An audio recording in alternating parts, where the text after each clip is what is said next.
Bengal SIR के दूसरे चरण को लेकर डरी ममता बनर्जी, फिलहाल झूठ। ममता बनर्जी बोली, बीजेपी 1.5 करोड़ मतदाताओं के नाम हटाने वाली है। बर्दवान में बिहार से मोटरसाइकिलें लाई जा रही है, चुनाव के लिए बाहरी लोगों को लाने की कोशिश हो रही। ममता तो पश्चिम बंगाल के मुख्यमंत्री ममता बनर्जी इस वक्त एसआईआर के दूसरे चरण को लेकर काफी ज्यादा डर गई है, और ऐसा हम नहीं, ऐसा उनके बयान के बाद सोशल मीडिया पर चर्चा हो रही है। दरअसल एक बार फिर एसआईआर को लेकर ममता बनर्जी ने कई सारे गंभीर आरोप लगा दिए हैं। ये कह दिया कि बीजेपी जो है वो 1.5 करोड़ नाम काटने वाली है, बीजेपी और चुनाव आयोग एक साथ मिलकर काम कर रही है। बिहार से 50 मोटरसाइकिल्स आए हैं बर्दवान में, यहाँ बाहर के लोगों को चुनाव में घुसाने की कोशिश हो रही है। इस तरीके के तमाम आरोप पश्चिम बंगाल के मुख्यमंत्री ममता बनर्जी ने लगाया है। बता दें आपको कि ममता बनर्जी ने कोलकाता में आयोजित पार्टी बैठक के बाद जो है जब जनसभा को संबोधित किया तो उन्होंने कहा कि चुनाव आयोग अब स्वतंत्र संस्था की तरह काम नहीं कर रहा, बल्कि भाजपा के निर्देशों पर चल रहा है। उन्होंने कहा कि विशेष गहन पुनरीक्षण यानी एसआईआर के दौरान मतदाता सूची तैयार करने में भारी स्तर पर गलतियां हुई है। उन्होंने कहा यह प्रक्रिया जानबूझकर की जा रही है ताकि खास समुदाय के वोट छीने जा सके। साथ चेतावनी दी कि एसआईआर प्रक्रिया के दौरान जो पार्षद और पार्टी कार्यकर्ता निष्क्रिय रहेंगे उनके खिलाफ कड़ी कार्रवाई की जाएगी। उन्होंने बूथ स्तर के एजेंटों को सतर्क रहने और मतदाताओं की रक्षा करने का निर्देश दिया। ममता बनर्जी ने बीजेपी पर हमला करते हुए कहा कि मतुआ समुदाय के मताधिकार को कमजोर करने की कोशिश हो रही है। उन्होंने इसे लोकतंत्र के लिए खतरा बताते हुए कहा कि भाजपा चुनाव जीतने के लिए प्रशासनिक संस्थाओं का दुरुपयोग कर रही है। ममता ने केंद्र से भेजे गए माइक्रो ऑब्जर्वरों की नियुक्ति पर भी आपत्ति जताई। कहा इन अधिकारियों को स्थानीय हालात की समझ नहीं, जिससे आम मतदाताओं को परेशानी हो रही है, तो आखिर इन्हें यहाँ क्यों रखा गया है। पश्चिम बंगाल के मुख्यमंत्री ममता बनर्जी आगे कहती नजर आए कि भाजपा 1.5 करोड़ मतदाताओं के नाम वोटर लिस्ट से हटाने की कोशिश कर रही है, जो लोकतंत्र को नुकसान पहुंचाने जैसा है। उन्होंने दावा किया कि बर्दवान में बाहर के राज्यों से खासकर बिहार से मोटरसाइकिल लाई जा रही और चुनाव के लिए बाहरी लोगों को लाने की कोशिश हो रही है। ममता ने कहा कि एसआईआर को लेकर सभी बीएलए को स्थानीय विधायक, पार्षद और ब्लॉक अध्यक्षों से सलाह करनी चाहिए। उन्होंने आगे कहा कि यह सिर्फ एक चुनावी मुद्दा नहीं बल्कि लोकतंत्र को बचाने की लड़ाई है। कहा कि तृणमूल कांग्रेस जनता के अधिकारों की रक्षा के लिए हर स्तर पर संघर्ष करेगी। ममता बनर्जी ने चुनाव आयोग पर आरोप लगाया कि वो बिना बंगाल सरकार को जानकारी दिए पर्यवेक्षक नियुक्त कर रही है और भाजपा के हित साध रही है। उन्होंने कहा कि केवल टीएमसी के कार्यकर्ता ही राज्य में भाजपा की पैठ रोक सकते हैं। उन्होंने दावा किया कि भाजपा बंगाल में मुसलमानों के बीच पैसे की मदद से फूट डालने की कोशिश कर रही है। साथ ही साथ आरोप लगाया कि हजारों सही मतदाताओं के नाम मौजूदा सूचियों से हटा दिए गए हैं। हमें नहीं पता कि इतने सारे असली मतदाताओं की समस्याओं को इतने कम समय में कैसे हल किया जा सकता है।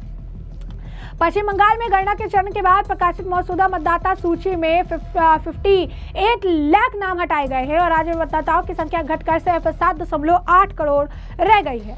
उन्होंने अपने पार्टी कार्यकर्ताओं से कहा कि मतदाता सूची में बाहरी लोगों के नाम शामिल कराने की कोशिश की जा रही है। आपको सतर्क रहना होगा और इन लोगों को पहचान कर आपत्ति दर्ज करानी होगी। ममता बनर्जी ने यह साफ तौर पर कई तरह के गंभीर आरोप लगाए हैं। उनके इस बयान को लेकर प्रतिक्रियाओं का दौर भी देखने के लिए मिला। केंद्रीय मंत्री ने इस मामले पर ममता को जो है मुंहतोड़ जवाब दिया। आपको बता दें कि सतीश चंद्र दूबे ने, केंद्रीय मंत्री ने कहा कि ममता बनर्जी आखिर इतनी परेशान क्यों हो रही है। चुनाव आयोग इस तरीके का जो काम है वो किसी का नाम जो है नहीं काटने के लिए कर रही है। इसकी एक प्रक्रिया है, आपत्ति है तो उसे स्वीकार किया जाता है, उस पर भी कार्रवाई होती है।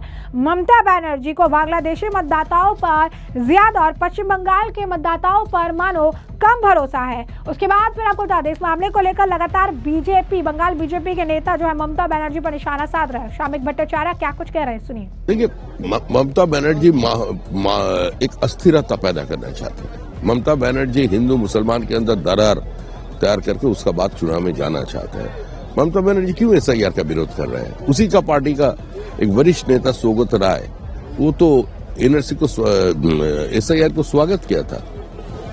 एक कॉन्स्टिट्यूशनल बॉडी उसका काम कर रहे हैं। सुप्रीम कोर्ट बोल दिया है जो उसका काम करने देना चाहिए।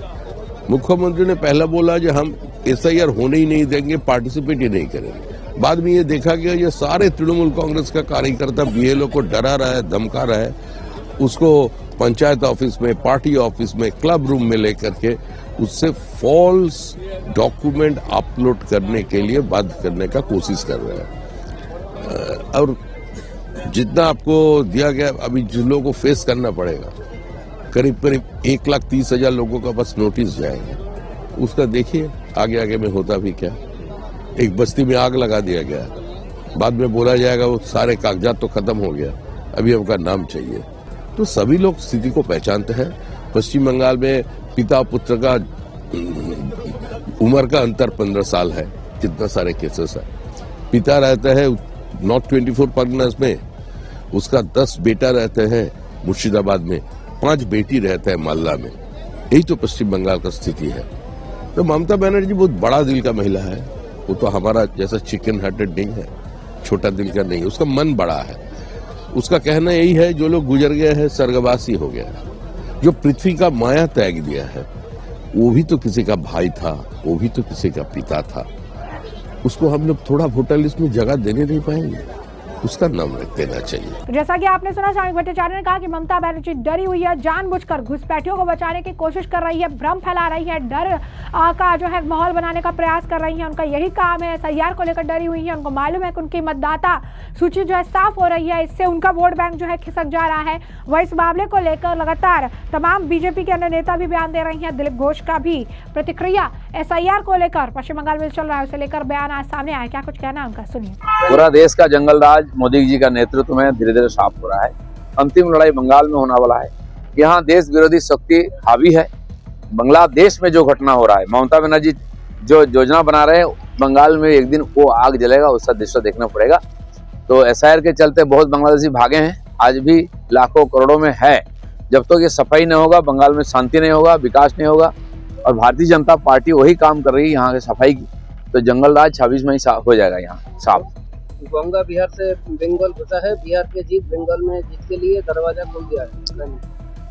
बिहार से, उड़ीसा से, असम से, चारों तरफ से देश भक्ति का जो हवा यहाँ आ रहा है ना, बंगाल के लोग उत्साहित हैं। और मुझे लगता है कि 26 का जो चुनाव है उसका फायदा उठा के लोग यहाँ परिवर्तन करेंगे। अनुप्रवेशकारियों के बचने के लिए टीएमसी एसआईआर का विरोध कर रहा है। गो बैक अनुप्रवेशकारियों के बदले गो बैक मोदी बोला है। यहाँ हमेशा राष्ट्रवादी शक्ति का विरोध होता है और टीएमसी उसका सर्वोच्च स्तर पर लेके गया है। बांग्लादेश में जो घटना हो रही है, वहाँ से कुछ लोग यहाँ भी आ रहे हैं और भारत विरोधी बांग्लादेशी साजिश करने वाले लोगों को, टेररिस्टों को यहाँ पनाह दिया जाता है। देश के प्रधानमंत्री, गृह मंत्री को गो बैक बोला जाता है। लेकिन 26 में जो चुनाव होने वाला है, बंगाल के लोग टीएमसी को ही गो बैक बोल रहे हैं। ऐसे में आपने तमाम बयान सुन लिए और हमने आपको जो पूरा मामला विस्तार से बता दिया। और इस पूरे मामले पर अब आपकी भी जो राय हो, हमें सेक्शन में कमेंट करके जरूर से जरूर साझा करिएगा। धन्यवाद।